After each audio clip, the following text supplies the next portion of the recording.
ইনশাআল্লাহ আল্লাহ জানিয়ে দিলেন বান্দা আমি আল্লাহ তোমাদেরকে এত নিয়ামত দিয়েছি, এত সুন্দর জায়গা দিয়েছি। আমি আল্লাহকে ভুলে গিয়ে তোমরা কার ইবাদত করছো, কার গুণগান গাইছো? 5 বছরে কোন জিনিস দেবে কিনা কোন গ্যারান্টি না হয়। তার জন্য ইনকিলাব জিন্দাবাদ এত জোরে চিৎকার করে বলো। কিন্তু আমি আল্লাহ তোমাদের কতগুলো নিয়ামত দিয়েছি, একবার হিসাব করে দেখো। ওয়াইন তাউদ্দু নিয়ামাতাল্লাহ লা তুহসুহা। আমার নিয়ামত গুলো গোনা শুরু করে দাও, কম্পিউটারে ডাউনলোড করা শুরু করে দাও, খাতা কলমে লেখা শুরু করে দাও। লা তুহসুহা, জীবন চলে যাবে, আমার নিয়ামত গুলো গুনে শেষ করতে পারবে না। জোরে বলা যাবে না সুবহানাল্লাহ, আরো চিৎকার করে বলা যাবে না সুবহানাল্লাহ। নিয়ামতের শুকরিয়ার কথা বলা হলো, নিয়ামতের কথা জায়গায় জায়গায় বলা হইতে পারে। গোটা দুনিয়ার মানুষ ইসলামের পিছনে লেগে গেছে। আপনাদের এলাকার কথা বলছি না, কলকাতায় যদি যাই সেখানে গিয়ে দেখবেন একটা হাওড়া ব্রিজ আছে কিনা বলেন? অনেকেই দেখেছে ঠিক কিনা বলেন? কেউ যদি না দেখি, অনেকেই আমরা ক্যালেন্ডারের ভিতরে ছবিখানা দেখেছে ঠিক কিনা বলেন? গোটা দুনিয়ার মানুষ তারা বলে ও মুসলমান জাতি রে, সব কিছুই আল্লাহ থেকে হয় না, সমস্ত জিনিস আল্লাহ তৈরি করতে পারে না। আল্লাহ তৈরি করে বলে তোমরা আল্লাহকে আল্লাহ বলে মেনে নাও। আমরা এত সুন্দর জিনিস তৈরি করেছি, তোমাদের সামনে তৈরি করে পেশ করে দিয়েছি, একবার হলেও আমাদেরকে আল্লাহ বলে যাও, বলি নাউজুবিল্লাহ। ও বন্ধুরা আমার, আব্বা জানেরা আমার, ইসলামের ইতিহাস গুলো একবার শুনে নেই।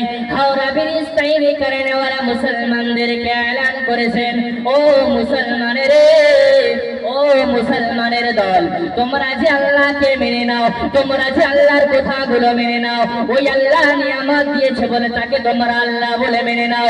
কিন্তু আমি একজন মানুষ হয়ে একটা ব্রিজ তৈরি করেছি, নিচে কোনো খুঁটি নাই, একটা বার হলেও আমাদের তো আল্লাহ বলে যাও, বলি নাউজুবিল্লাহ।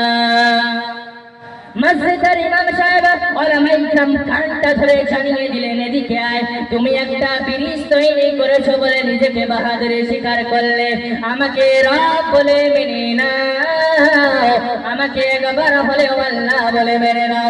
ওলামায়ে ইকরাম কানটা ধরে জানিয়ে দিলেন এদিকে আয়, তোর হাওড়া ব্রিজের মোকাবেলায় আমার আল্লাহ কত বড় নিয়ামত তৈরি করে রেখেছে, একবার দেখে যা।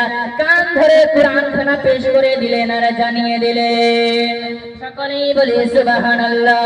পরে তেলাওয়াত করে শুনিয়ে দিলেন কোরআন শরীফে 30 পারার সূরা নামার একটা আয়াত শুনিয়ে দিলেন।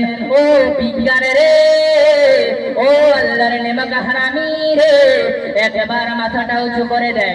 আল্লাহ সব জানিয়ে দিলেন, ওয়া বানাইনা ফাওকাকুম সাবআন শিদাদা, তোর মাথার উপরে তাকিয়ে দেখ রে, একটা নয় দুটো নয় 7খানা মজবুত আকাশকে তৈরি করে রেখেছে আমাদের আল্লাহ। তোর আল্লাহ, তোর ব্রিজের 2 দিকে 2 খুঁটি আছে রে, তোর বাবার ক্ষমতা যদি থাকে আকাশের দ্বারাই একটা খুঁটি বার করে দে।